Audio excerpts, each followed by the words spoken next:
Bing, bing, bing, bing, bing, bing, bing, bing, bing, bing. Hello, let me in. Hi, everybody. Welcome to 420 Live. I'm your host behind the polka dots, Jeff Kravitz. It is the last day of June, the first day of the rest of your life, 420 Live. We come to you daily, Monday to Friday, distracting you from the bullshit. Let's face it, the world's full of it. But we come and we try to take you away from it. Today, we're going to start the show on a somber note. We lost an amazing comedian yesterday. And if you know who I'm talking about, let me pull up an appropriate picture here. But we're talking about the phenomenal Carl Reiner. And Carl Reiner is a comedy legend. He was one of the original, these guys, Sid Caesar, Dick Van Dyke, Carl Reiner, they created comedy as we know it, television comedy. They were the first to write and star on these shows, the Dick Van Dyke Show of shows. This was all way before most of the people probably tuning in time. If you're looking at the picture on the screen right now, it is Mary Tyler Moore with Rosemary and Carl Reiner in the middle, Maury Amsterdam there between, and then Dick Van Dyke at the end. And that's the cast of the Dick Van Dyke Show. And, that just shows you how old I am, that I have a picture in my collection that is so iconic. And I did a lot of work over the years for Viacom and for MTV Networks. And inside MTV Networks was Nickelodeon and Nick at Night and TV Land. And they would have all these great events that I would go and shoot for my old job back in the old days when we had events and people would get together and get close like this. So I'm stimulating the old brain. But this was a comic relief event. Carl with Sharon Stone, Dennis Miller, Richard Lewis, and in the front, the legendary Bob Zamuda, who created comic relief. And there's Carl with his son. I don't know the kids in the middle, but that's a shot with his son there. I pulled these for my Instagram post today. If you haven't seen my Instagram post, this was backstage at one of the events, a TV Land event. And here's Mary Tyler Moore with Ted Danson and Carl backstage, probably that same event. And this was a promo for Comic Relief. I did a lot of work with HBO and Comic Relief over the years. A picture of Andre Agassi with Billy Crystal, and Carl was the line coach. And Billy as playing Carl. This was a promo we did. It's just crazy times. And here's Sid Caesar and Imogene Coco and Carl right there in the background. I mean, these are television legends. I mean, really hard. If you haven't seen their comedy, you owe it to yourself to go educate yourself about these classic comedians and what they mean to us. And this is George Shapiro with Estelle and Carl. That's and Rob Reiner's mom and dad there, basically, folks. And Jim Carrey, he came out to the last event that I shot with Carl, which was a classic event, another HBO documentary called "If You're Not in the Obituary, Eat Breakfast." And that's good advice, and also a very funny documentary. This was at the doc. Carl with a couple of his cohorts. And this is kind of your Mount Rushmore comedy, folks. Dick Van Dyke, Carl Reiner, Mel Brooks, Norman Lear. I mean, the amount of laughs these guys have given us over these years is nothing short of amazing. So if you don't know who they are, you do now. Tip your hat to Carl Reiner. Carl Reiner was a huge supporter in cleaning up the White House and getting a new regime in. So do him a favor and vote him out. You know what to do in November, folks. We don't like to get political here, but I will if I have to. Things are crazy out there, so we want to make sure that everybody's taking care of yourselves, because that's the most important thing. I see everybody lining up to get the tests because they went somewhere and someone else got it. Now you got to get the test. Now you're going to see, and the numbers are just growing and growing and growing. But not while I'm here. I digress. I am here for the distraction. I am here to take you away from all of this. Today, we're going to distract you just fine. I'm getting some pictures ready for my next guest, Mr. Nick Perri. Nick was in a phenomenal band called Silvertide. and I was introduced to him from my guitar player that I was in my high school band, Ed Abrams, and these kids came out here when they were 19 years old, and leave it to me to take them to my clubs and have some fun with them. But Nick and I met, and I think we met right there. Hold on, everybody, say hi to my friend Nick Perri. Hey, Nick. Hey, man, how are you, bud? Good to see you. It's great to see you. So I couldn't. I'm laughing, man, as soon as you said we met in front of 40 Deuce, I think, right? We did, and as you mentioned, I was definitely not of the right age to get in there. But it wasn't a problem. We got in. When you're hanging out with Jeff Kravitz, that's never a problem. So no, it was just a wonderful moment in time. You know, just like, you know, unlocking, you know, being handed keys to the kingdom. Like when you're granted, like, you know. Well, let's back up a little bit. When you started in a Philly-based band called Silvertide, which you guys took over the Philly scene and were kind of like kings of the domain there, and then finally, so what happened to make you come out to LA? Well, yeah, we started in the Philly scene, and we built up a following from, you know, 0 people to lines around the block, and we got this opening slot for Aerosmith at the big, I think then it was called the Tweeter Center. You know, it's like the amphitheater type venue. And the like Man Music Center, but it's in. Wait, is that in Trenton? Oh, in Trenton. Okay, got you. Yeah, it's the big one. I mean, they call it a Philly venue, but it's technically over the river. Not Trenton, Camden. What am I saying? Camden. Yeah, the Tweeter Center used to be the East Center. Yes. Okay, yeah, it used to be the East Center. Yeah, so I saw Tom Petty there when I was a kid. It was incredible. So we got this opening slot for Aerosmith, and that kind of just was the straw that, you know, whatever they say, broke the camel's back.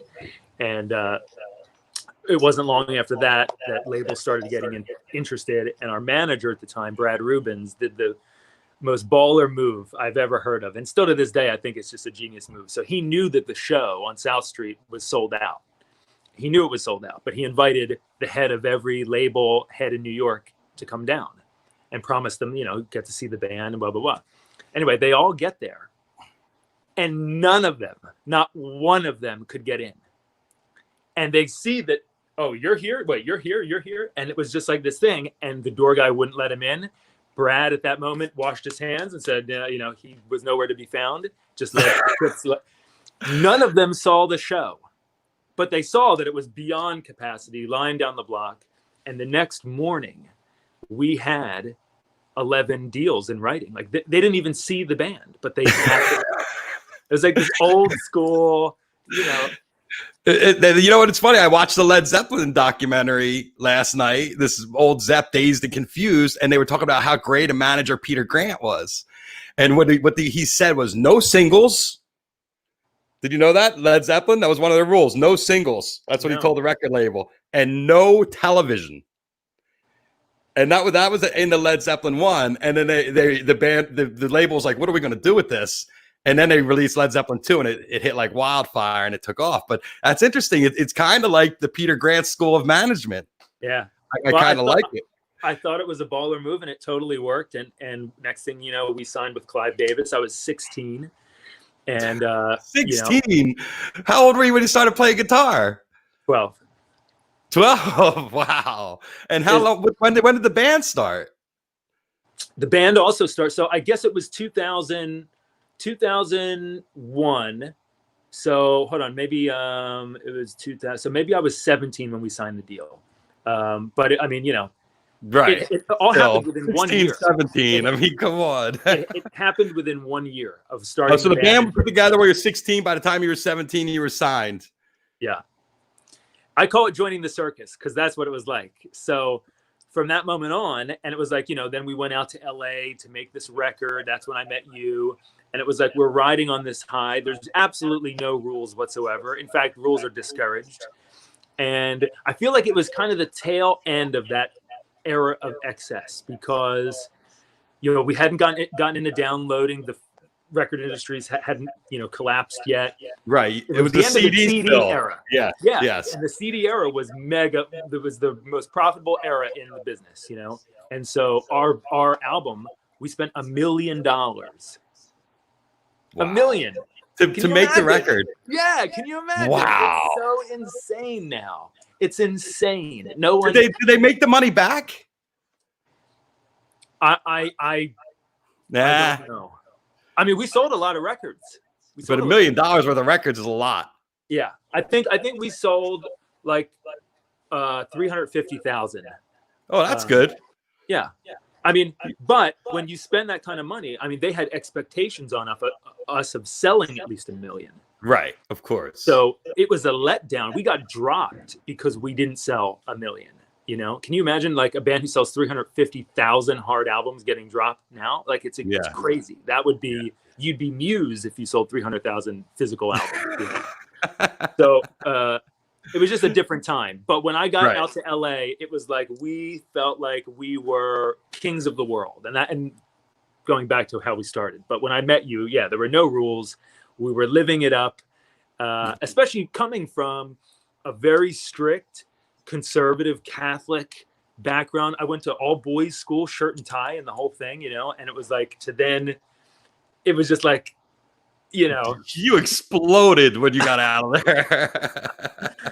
and why not? You know, I look back fondly. We had a lot of fun. I did some stupid ass things, but luckily, knock on wood, I survived, and you know, it was a great experience. Yeah, that's for sure. So you came out to LA, but when I met you, you weren't living here yet. You just came out to make the record? I think we were there to make the record, correct. Right.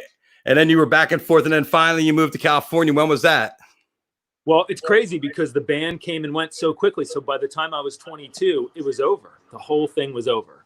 Wow. So you're 22 years old and you wake up and you're like, you know, all I knew was that bubble, you know, and I just decided, you know, I'd met some friends in LA. I thought it was a beautiful place. Certainly palm trees and sunshine were a welcome thing, you know, outside of wherever I was at the time in Philly. And I think I was living in Fishtown, which is actually now a very cool part of the Philadelphia area.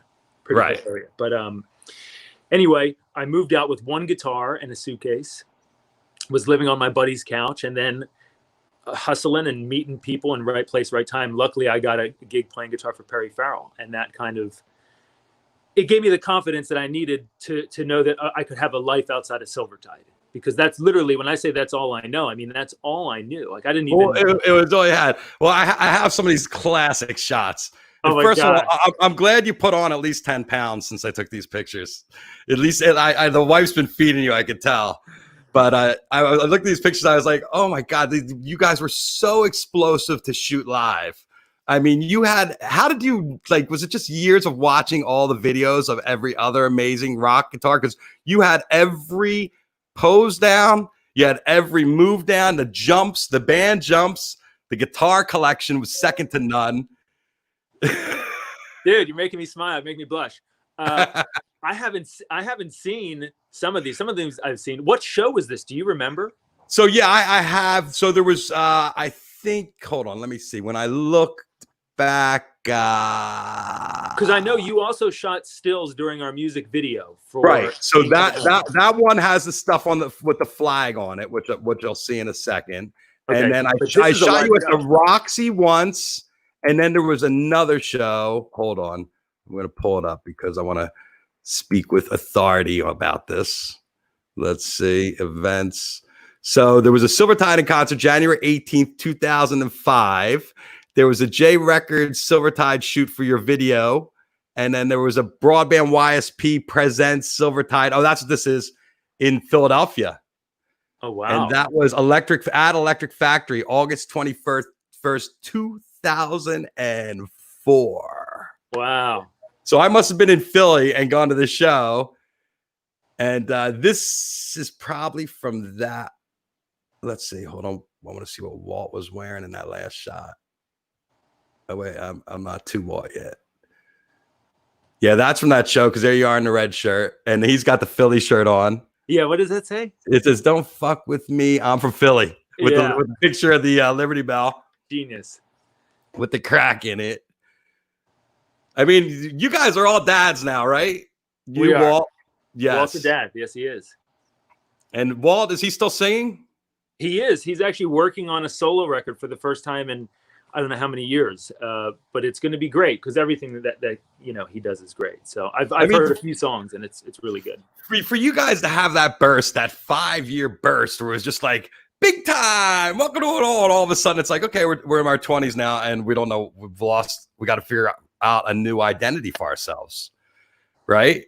Pretty much. I mean, you were always a musician, right? You never stopped being that. Never stopped. I've never stopped writing songs. I never stopped playing guitar and wanting to record and perform. But I've talked about this a lot in doing press for the new record. But it's like, it took me a minute to actually figure out who am I as an artist, and what is my own voice, and what do I want to say artistically, and what do I want to stand for? Because these are important things. And at that moment, I was riding a wave. I was a part of this thing.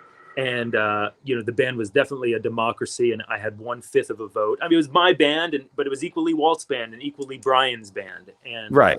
The MO of that band, as you know, was party time, and that was our role. And I don't think there's anything shallow about that, because when people go to a show, they want to be entertained. So Walt's whole mentality during a show was that he would want to take people away from their lives. And he would even talk about it on stage. We're going to get you drunk tonight. We're going to get you high tonight. And he was very encouraging of just to have a good time. And especially now, I mean, look at what we're going through now. I think that is important. So there's lots of different things that you can do, that an artist can do with their message. But for Silvertide, it was definitely party time. Mine now, and my whole vibe and where I've been leading to for years, honestly, has just been about positivity and putting good vibes into the universe, and like unity through music. Like, that's the stuff that like really inspires me. Lenny Kravitz, I'm a huge fan, and I love the idea that music can unite, and especially in these crazy times, man. It's like, that's what we need. We need to remember that, yeah, of course, we all have differences, and let's celebrate our differences, but also let's remember that the bigger picture is that we are all in this together, And so that's kind of, part of, I guess, my own personal artistic journey is expressing that. And when we do shows under Nick Perri and the Underground Thieves, it is about having a good time, of course, but it's also a lot of love and positivity and togetherness and bringing people together, and that's the vibe that speaks to me and comes authentically from here. Well, it's important, especially now. I mean, if anything, we need music as a healing force. But it's hard to navigate for a lot of our favorite musicians right now, are having a hard time because their whole livelihood has been pulled away from them. Let's face it, nobody makes money anymore selling records. I mean, it's a very small thing. So it's live shows is where the money's made. So it's really affected. How hard has it been for you to come up and release a new band and a new project at this time? Has it been easier because you have the time to focus and plan? Well, to be honest with you, just personally, and I'm living through this with everybody. So I'm of course empathetic and sympathetic to everybody, because everyone's having a different experience in this thing. And even something as simple as whether you're a parent or you're not, during that quarantine, it was like people are having two very different experiences.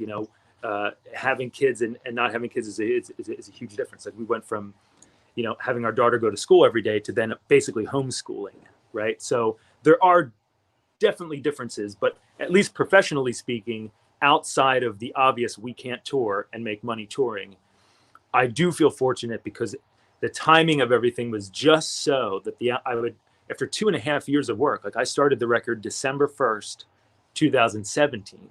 Wow. Which is 2.5 years ago. So by February, we were on the 1 yard line. So I just needed to finish a couple overdubs and mix a couple songs, and it was done. So luckily, right as things were kind of locking down, I had basically what I needed. The last mix was finished remotely, and thank God for technology. I didn't even know that this could be done, but I was in Southern California, and the gentleman who was mixing the song, Stephen LaFascia, the last song, was in Philly. And he had a program where I could listen to his mix in real time. Like, his hands are on the faders, and I'm listening to a stream it was somehow piped in through the console and the whole thing, where I could actually hear him mixing in real time. It was the coolest thing. But thank gosh for stuff like that. So I was able to get the final, you know, song done, get it into the queue for production for vinyl and all that stuff. And now I just feel lucky because I have an album. I have a body of work I'm proud of, that I've worked hard on. I have something I can present and share with people and promote for the foreseeable future. I'd be in a lot worse of a place if I didn't have the record done. You know what I mean? Oh, yeah, of course. Because then you would have nothing to show anybody, and it'd be another year or two before you were able to get everything done, right?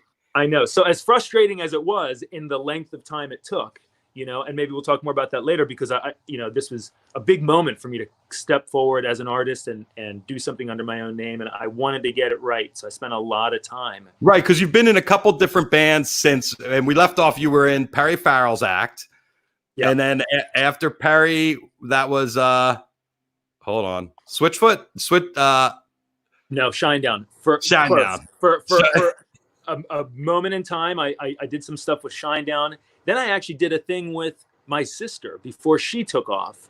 We had started, I don't know that I've ever actually said this publicly, so this might be interesting to people, but we started a brother and sister like duo thing, kind of like the Carpenters, but more, you know, rock and roll, I guess. And I had high hopes, and so did she. We both went into it. Let's explain. Your sister's Christina Perri, and she's had a lot of success in pop music. She's had an amazing career, actually. I'm very proud, you know, to know her and you to see what's happened to her. And so you guys are going to be like a Carpenters kind of thing. That was one of the ideas. Yeah, we actually started. We wrote a couple songs, and I like to equate it like this: we're so similar. And I know you've met her at some point, and you know, basically we looked the same. Well, I did that photography for that project that I can't talk about because I signed a document. But remember, we did that video thing years ago that was going to be a thing, and I think that was around the same time, right? That was when you guys were working on that. I actually think that this was part of that. So, so you know, we're like the same person, except I have sideburns. So. When we're in a room together, there's like that's like the clock starts ticking, and we're the best of friends and we get along. But then like the clock, like we're so similar is what I'm saying. Right. That artistically, our personalities were both too like very strong.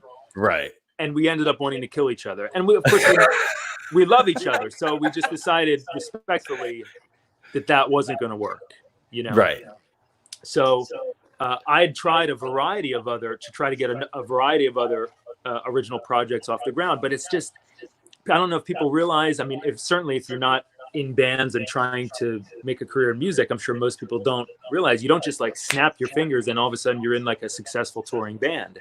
Right. There's a multitude of factors that have to, and stars have to line up to even get the opportunity to get in a place where you possibly could make a living playing music in a given situation, band, project, whatever. So I'd started a few different things. I just couldn't get them to go as hard as I tried. And sometimes it was failure of a partnership or collaboration. Sometimes it was failure of a record label. I've been signed so many times, man. And I'm not going to talk trash on anybody, but I've had a lot of rough experiences. And all those experiences I feel like have led me to here. Because the last time I really gave it a really hard shot before this was with a band called Mount Holly, which was, you know, another 4 years out of my life. I worked really hard and I felt like we made an incredible record. I'll send it to you if you don't have it. But I remember Mount Holly. I mean, I've been following along, Nick, with all your different projects and rooting for you, of course. You know, thank you, buddy. It's always interesting to me to watch people try to survive in this business because, you know, there's a lot of people at 22s that after the band failed went to medical school and stuff. That people that were rock stars and then they're like, this ain't gonna work, I'm going to be a doctor. So people have to roll into different careers and have to figure out other things because music is always changing.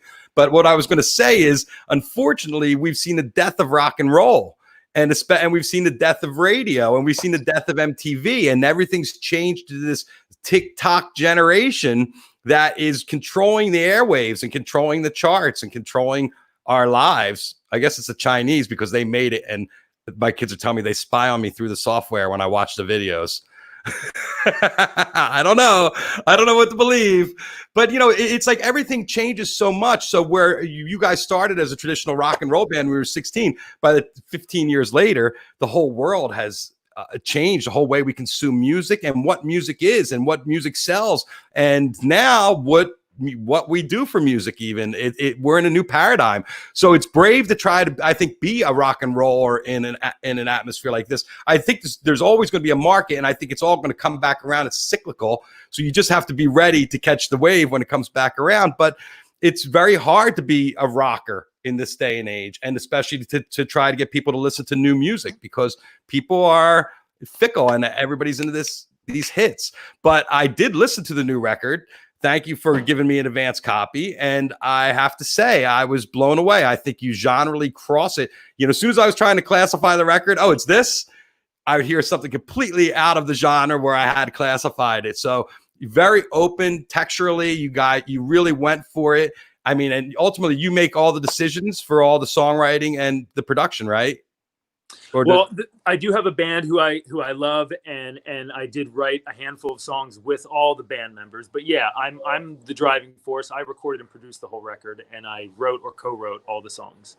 So yeah, it's my baby, you know. And thank you for the kind words. That means a lot to me. So you follow, so you've seen like my vinyl of the day for the last however many years. I have an eclectic, deep taste and deep love of all, you know, genres of music pretty much. And I think it would be inauthentic of me to just pick something and say, I'm only going to do this. Like, now within reason, you know, I feel like we've made a record that has variety and that does take someone on a journey, but that is not one dimensional, you know? So I think it's a fair assessment, and thank you. And so is the single comes out Feel So Good, right? Feeling Good. So Feeling track good. one. So technically that's out. It's out to stream. It's out for people to enjoy. And it is going to radio next week nationwide. And against the odds, you know, we're going against the grain, which is fine with me because I'm from Philly, Rocky Balboa. I'm used to being the underdog. You get it. You know, we're taking it to radio. It's 100% independent, the project as of right now. I have a great team who I love, great manager, agent, publicist, but you know, we're doing it independently and we're doing it the way I've always wanted to do it. I think the big thing for me this time around, especially because the first time my name is going on the front of a record, was just that I didn't want to compromise artistically. And I think that in relationships, you know, the same as being in a band, same as being in a marriage, but it's 5 or 6 times that. I think that there's always compromises, and I'm not saying that they're always bad, as you know, right? Compromises can lead to great things, but sometimes they don't. And I felt like, for better or worse, this time I'm not going to compromise anything. I put a 1-minute guitar solo in Feeling Good with no other instruments. It's just guitar and drums. And I didn't think about it. I just thought that that's what the song needed. And it's only in retrospect that so many people have brought it up as being like a ballsy thing to do. I just thought that's what the song wanted. But now there's been articles about the death of the guitar, and where in the article they talk about John Mayer playing a hit where a guy hired him to do like an 8-second guitar solo in the hit. You know, it's just like the guitar solo has gotten smaller and smaller and smaller as a part of music. For me personally, it's one of my favorite things. Is an amazing guitar solo, a signature guitar solo. If you hear like Hotel California, you know exactly what it is. Doesn't matter where you walk in on that solo, you know exactly what song it is. Such a great example. It's and you know, I think the ones that really do it, and my approach has always been less about like flying fingers and more about like trying to present something melodically, like it's another voice. You know, it's like when it gets to the solo and you go back and listen to all the greats, you know, from Jimmy Page to Hendrix to Gilmour, like you're saying, Don Felder and Joe Walsh there, like those are iconic, and they're going to stand the test of time because they are so, you can sing them, you know what I mean? And so that's always been my approach. And I'm not saying I'm in that league, but I am saying that I do appreciate moments like that. And I didn't want some A&R guy telling me to cut the solo, because you know that's what he would have said or she would have said. There's 100%. If it's going to radio, you got to cut that solo in half. And I would have said, you know, so it's going to radio. It's going to radio my way, you know, and we'll see how it does. But we're going to give it, you know, our best shot. And I feel excited about it in a way that I haven't been since I was a kid. And I just feel like all roads have led to here. So I'm A, just grateful to still be alive, B, grateful to still be doing it and still have the desire to do it. Because like you said, it is all encompassing. And you know, I get people who write me every day on Instagram, young people, and they ask me for advice. And somehow this always comes up, but it's so true. If I was doing this to get rich or to be famous, like I would have quit a long time ago. You have to love it. Yes. You have to genuinely love it. And it's like, you know, when I look at you, like you're so great and you can tell that you love what you do and it emanates from you and you're great at it. And it makes other people want to be around you and want to share that experience with you. I would call you 10 times in a row if I'm in your neck of the woods and we're going to do something, you know what I mean? And it's like that energy, I feel like regardless of how old you are, that energy is, you can't put a price tag on it and it's something special. And I'm grateful to still have it because I don't know where it comes from, but I still have it. I'm still passionate about it. I'm like all riled up here. And I love it. I mean, it's palatable passion. And, you know, I think it's important because you have to believe in yourself also. And I think that's the hardest thing to do because let's face it, they beat you up every time your band doesn't work. And every time you got to walk away from another project, it's like, oh, fuck, I got to go start again. And it's demoralizing, but also builds character. And every beatdown is a lesson that people learn from. And that's the thing. You can't let it get to your head. You have to understand that everything that happens to you is something that has to happen to you for you to learn to get to that final point. It's all part of a process. And a lot of people get bogged down in the process itself and don't understand that they just have to surrender to it and kind of let it happen and just keep on charging. Someone said to me the other day that they were really impressed with the way I just like, you know, put my head down and just keep on going. And I'm like, well, one thing I realized is I become more like my birth sign, which is a Taurus later and later in life. And I don't really have my eyes. I'm just like head down, horns out, charging through. I knew I liked you, man. Me too. I'm a Taurus. And it's kind of the way you go through life is you're going to charge through and hopefully everybody's going to catch up with you. And, you know, that's kind of what the basis of it is. And it's kind of the basis of my existence. And I'm sure yours too, is you have to keep on with the forward progress. And no matter what happens to you, it's all a stepping stone and all a lesson. Yes. And I mean, you just said it so eloquently and it's so true. But there have been moments, and I'm sure people around me have thought like, all right, this is the moment. It's, you know, he's going to finally give in and go get a job or whatever it is. And I can't do it. I can't. What would that job be? I don't know. I mean, if I was smart, it would probably be a plumber because they make way better money than musicians. But you know, that's a shitty job, though. I need a drummer. But you know what, man? Like when Mount Holly ended, and it ended in a really tough way. You know, I think by the next week I'd already booked studio time to start this, and it was like Again, I'm not choosing. It's almost like it's not a choice. Something somewhere in the cosmos, it's like I haven't chosen it so much as it has chosen me. I'm just like you said, I surrendered to it a long time ago. And it's like, for better or worse, this is the journey that I'm on. Come join me. Get on the train or get off the train. But the train is rolling. The train's rolling. You're on the bus. That's not to be a dick in any way. It's just I know who I am. Those who are close to me know who I am. And I think they respect it in some way, I would hope. And that's the story. That's the journey that I'm on. The train is going to keep rolling, man. And because I genuinely love it. And what else would I do? You know, what else would I do? Yeah. Well, you made a big move in the past couple months. I did.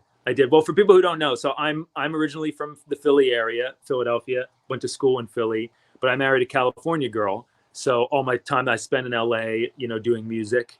And we decided to settle in Southern California. And, you know, it does play a large role in this too, because the music, like living there, as you know, there is a magical vibe. Southern California has a vibe. And I fell in love with Palm Springs, Joshua Tree, Yucca Valley in general, you know, and then you start to dig deep and you start to go like, all right, well, what came from here? And then, you know, I started to discover, I mean, obviously I knew the Eagles, but all the stuff that came before that, the Byrds and the Burrito Brothers, and all the great music that came from that sort of, that SoCal scene, right? And then Laurel Canyon and all that stuff. But that's had a huge influence. And when you listen to the record, you might hear moments of that's kind of now blended with my, psychedelic British blues love and all that stuff. So it's played a huge role in my life. And as I was saying to you earlier, when I decided to start this band and do it my way and blah, blah, I didn't want to go to my friends in LA, who I love dearly, and it's not personal, but I knew that I needed to have the band be people that I grew up with, people that I came up with. There's a certain kind of social, economic history, background. We all come from the same place. We're moral fiber wise the same, right? Because you grow up with these people. So, and we came up in music together. And so everybody in the band was either a member of Silvertide or Pepper's Ghost or K-Floor, the other two really big Silvertide or Philly bands at that moment. There were more, but those are who we did a lot of shows with. So they're all my bros. And then I was doing this bi-coastal thing, which once again, it sounds nice on paper, but it's tough. So my wife wasn't happy because I'm in Philly half the year. Then my band and my parents weren't happy because I'm in California the other half of the year. And it kind of became this, you're always away from somebody. So we started making plans to move back to Philadelphia and simplify life, because my family is here. All my extended family are here. The band is here. And we just thought it would be easier. So we did do the big move back. And it just feels nice to have everybody in one place. Yeah, and interesting to be back in Philadelphia, I'm sure. Yeah, well, it's kind of, it almost doesn't feel like it because nothing's open and I'm not going anywhere, and like I'm not hanging out with old friends yet. So it's like I'm back, but I'm not 100% back. You just got back recently too. You moved in the middle of the pandemic. Yeah, so I rented an RV. I don't know. People might think I'm out of my mind, but I rented an RV. Well, it worked. You're all alive and healthy, so you're not out of your mind if it works. It works. Well, how else are you going to get 3 people, 3 cats, a snake, guitars, and other musical instruments? Wait, can you rent an RV one way? Yes. I guess you can, right? Yeah, RV America or one of those, right? Yeah, Cruise America. Man. Yeah, Cruise America. I did it. I cruised America, and my daughter had an amazing time. We stopped, and we definitely didn't want to dilly-dally because there's a craziness going through our entire country, and we just kind of wanted to keep our heads down and do the thing. And but we did make a few stops, and she loved it, and it was a great experience. And then we made it in one piece. As you said, we're healthy. I'm grateful for that, and I've really got nothing but gratitude, man. So have you been with the band yet, or not? Since you got back, you haven't got everybody back together. We've had one hang, a social distanced hang outside. My dad hosted a little barbecue, and we all met up there and had an acoustic guitar, and we sung a little bit, but we haven't gone into like full band rehearsals or anything yet, but it's coming because there's rumors circulating that we might try to do from like an iconic Philly venue. We're in talks with a few now, but we might try to do a live stream, even if it's an empty venue, but live stream it, full band, sound, lights, the whole thing on the day the album's released, which is August 14th. So if that gets confirmed, and I think it will, we're going to be back in the saddle pretty soon here, rehearsing and getting ready. Well, good. When's the record coming out? August 14th. August 14th. And the single's out now. Nick Perri. It's available on vinyl too for the first time. I know that you're an old. Wait, I saw that they all sold out according to your orange vinyl sold out. The orange vinyls are gone. We sold them out in 4 hours, which is incredible. I'm so grateful. And I do feel blessed because it's like, there is a fan base who has stuck with me through thick and thin, and I'm sure it's been a wild ride to watch. I mean, trust me, it's wilder for me. I'm living it, but I am grateful to have the fan base that I do, and they have been so supportive. So it's not something that's lost on me. Well, I want to show a couple more of these shots because there's just so. When I shot you guys, you were just so like that's iconic shit. That's from the video. Marshall stacks. 3 stacks. 3 full stacks. 3 full stacks. No wonder you spent $1 million. You probably spent it all on guitars. I bought a few guitars. Just classic. The hair. My God. Oh I was my so gosh. jealous. But that's kind of your iconic guitar, though, right? You were really that. Bella. It's, it's the only one I still have. I'll show you. It's the only one I still have from that era. Got it right here, dude. Bella. Let's see Bella. Hold on. 2,000 shows later. Wow. Oh my God. Look at that. That is crazy. So that's a custom with two pickup custom. Yeah, it's a bit of an anomaly. It's a 57. It's an early 2000s 57 reissue. So it's all mahogany. It doesn't have the maple cap. It's like it's basically a 2 pickup 57 reissue. Now, typically it would be gold hardware, which throws a lot of people. But I just thought that the nickel was nicer, so I changed the hardware myself. But it did come with gold. So it's basically a 57 reissue that's almost 20 years old on its own right, but it feels like a vintage guitar because it has all the wear that you would ever, even more so than some vintage guitars, So well, but all that wear on the back you put on there, or was that part of it when you bought it? This was minty.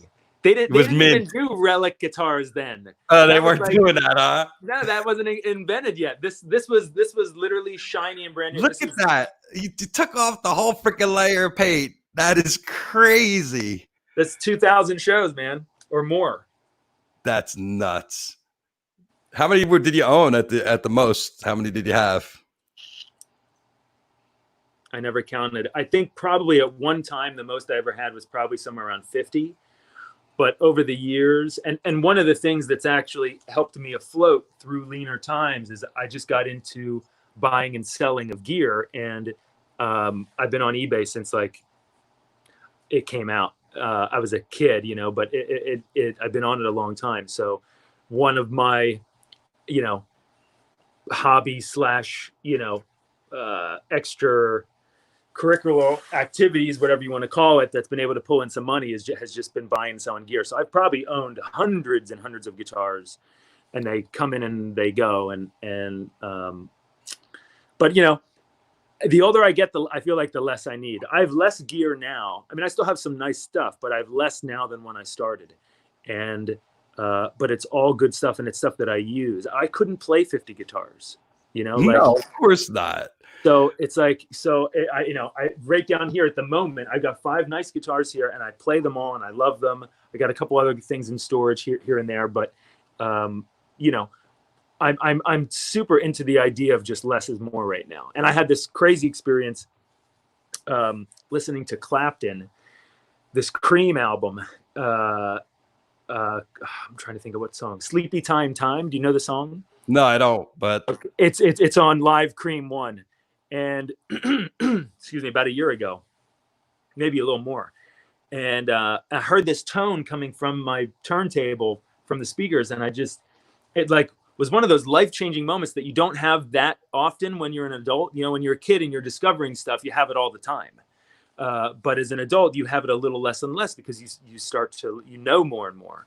But I had this life-changing moment, and it made me just totally rethink my whole gear setup, the whole thing. And I just got super simple, and it just became about the way Silvertide, Gibson and a Marshall, and a couple pedals, and then call it a day, And it was an important part of this record too, was just refocusing that and really making it about what you're playing and what you're writing and how it's serving the song, as opposed to getting fancy with it, Well, and you could always tweak the tone later if you wanted, if you had to.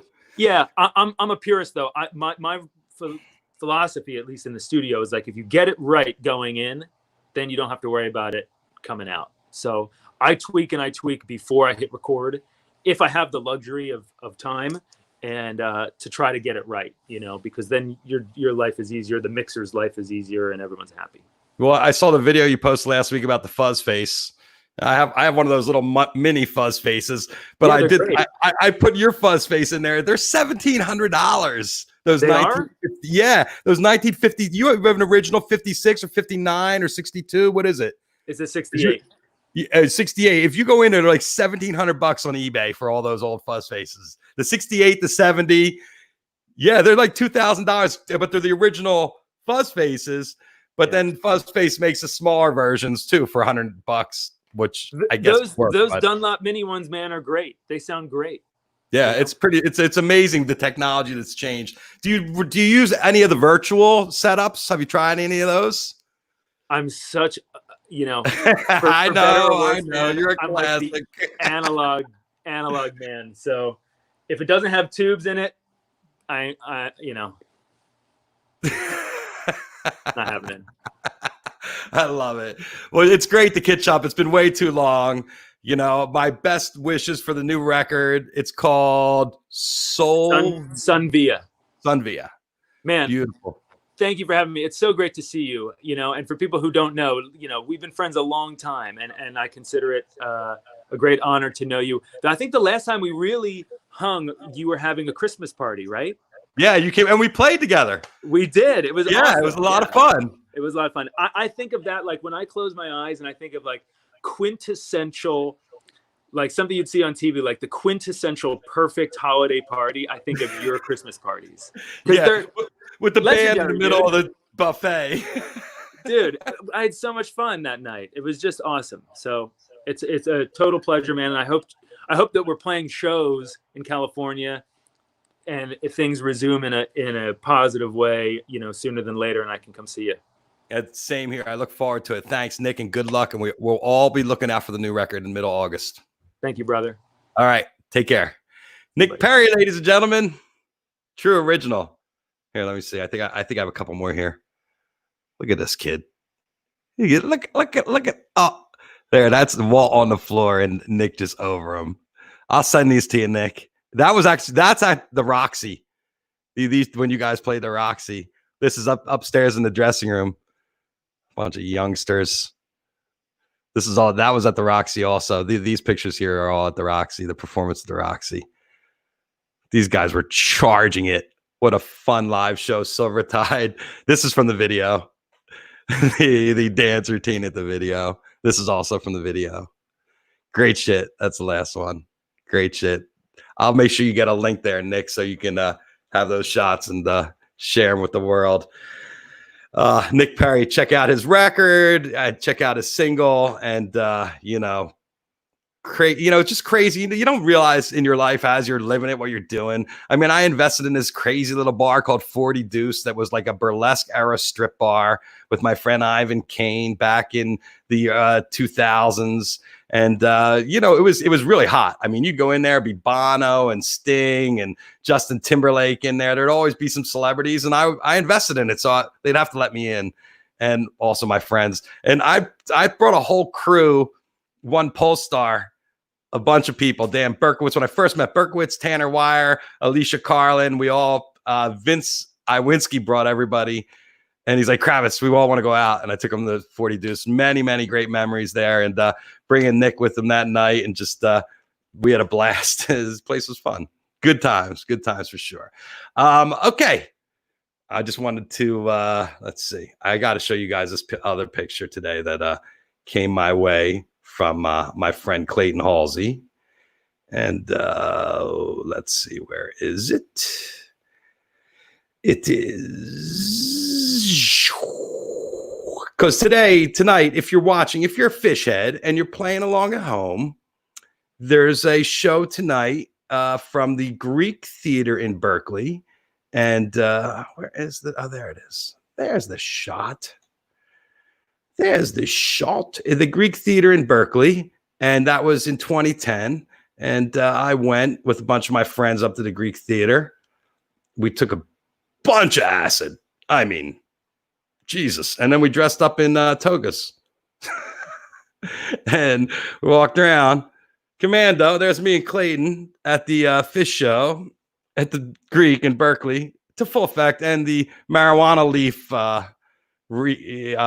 I don't have much hair anyway, but that was a classic time. I mean, the Greek Theater is really an amazing venue. The history of that place is just ridiculous. And to see Fish in that tiny place, it's only about 9,000 seats in there.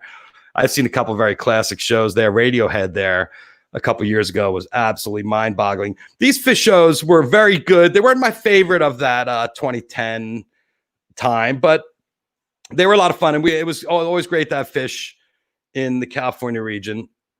I can't remember what the highlights were. If anybody can remember what the highlights were, I think that was one of the issues that I can't remember what the highlight. I think the cities. I remember the cities being really good from, I think it was that show.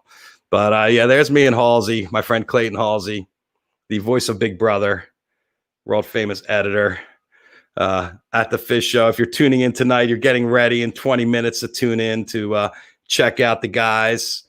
Make sure you donate to the cause because they have raised almost I think even over $500,000 with the dinner and the movie. So, very interesting. What are you saying here, Kelly? Yes, you're talking about Nick. Charming, thoughtful guy, kind spirit, good smile. Let's go out to dinner and see a movie. That is coming up. Toga, toga, toga. Let's get the show on the road. Ike, you remember Silvertide, right? Ike Richmond back there in Philly. You were booking those guys back in the day. I think you saw him open for, you said you saw him open for Van Halen up here somewhere. Let's see, where's that? Classic times, classic times. Anyway, the rest of the week, what do we got planned? Tomorrow, we got DJ Williams, Shots Fired, amazing guitar player. If you have not heard DJ's music, he has some new music out. It's incredible. It's got like a Western theme also. Nick's got like a Western theme going. It's these gunslinger guitar players. I'd like to see Nick and DJ get together. They're both amazing players. Putting the two of them together could be lots of fireworks. So tomorrow we got DJ Williams coming in. Thursday, Danny Clinch coming in to talk Blind Melon, Shannon Hoon, the new documentary made with found footage from Shannon Hoon's VHS that he documented his whole career with. And then Friday, we're going to have the girls, Annie Bayless, Mary Walsh, Fox Stasic coming on to talk about 100 Days for a Positive Change, where they're doing things to make themselves more fit and using this time to focus half an hour a day. I made a request to get Oteil on, but not everybody's responsive. I ask everybody. I've made some great requests today. I can't really tell you because I don't want to get everybody excited, but I'm always working on trying to bring you guys the finest in guests. You know that. So as you say right here, let's get the show on the road, everybody. Want to thank our guest, Nick Perri, and the Underground Thieves coming on today. Everybody have a great time tonight at dinner and a movie. We will look forward to seeing you tomorrow. Peace, love, happiness, everybody out there. The hug. Oh, that was a good one. Thank you, people. You complete me. You all complete me. We will tune in tomorrow. I love you guys too. Thank you, Ike. I love you guys too. We will see you tomorrow. Same bat time, same bat channel. You got it right here, 420 live. Let's 420.